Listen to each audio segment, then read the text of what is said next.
Hello everybody, my name is Vincent. I'm here with the Hanjin Crash Course. This year I wanted to give Sin the advantage and provide them with the knowledge they can use to overcome obstacles this year.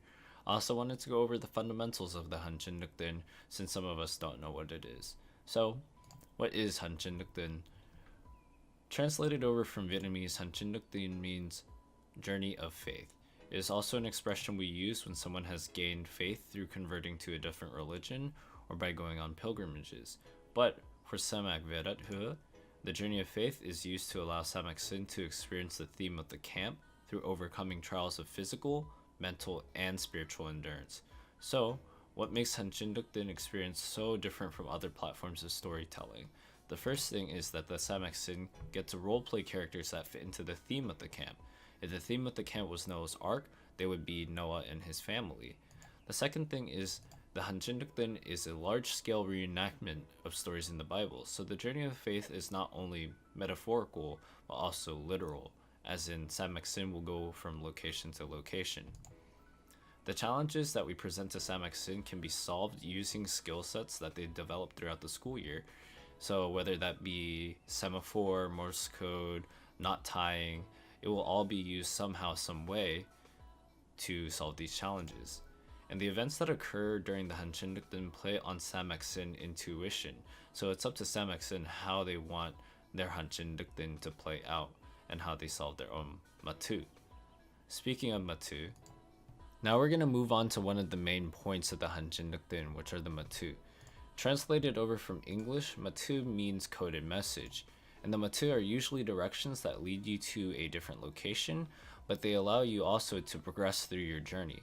Without solving the matu, you're most likely not going to get through your journey as well as make it to different locations. And the matu usually come in two parts. They have the key, which provides the decoder with a method to solve the code or even an understanding of the code, and there's the cryptogram, which is the actual coded portion of the message. They can be word or number based, they could be Morse code, semaphore, and also other things that we've learned. Now would be a good time to take out pen and paper, as we'll be practicing on how to solve matu. But I would like to go over the steps for when you first look at a matu. Step 1, you should ask yourself if there's a key, and if there is, what could it mean with or without the code. Step 2 is if the cryptogram is formed in a certain way, are there any shapes or irregularities with the language? Is the entire matu in some language you already know, whether that be Morse code, semaphore, binary code? Step 4, can the cryptogram be broken down in any way so that it becomes simpler? You want to be very careful with step 4, and I'll explain why in the next slide. When you work together as a team to solve the matu, you want to put together your collective knowledge. Maybe one person doesn't know how to do it, but then the next person will know how to do it. Your leader will not know how to do everything, but there are people in your group that will know how to do it. The first thing is your code sometimes will be large or long, so you want to find a way to split up the message without compromising the message. This is what I meant by step 4.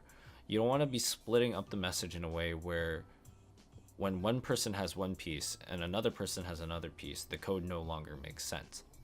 The second thing when you're working together as a team is that even though one person is working on the code, each teammate has their own role on keeping track of how they are doing in the code, or if somebody makes a mistake. Now we're going to go through examples of popular matu, but before we get to them, I want to show you two of the most common codes.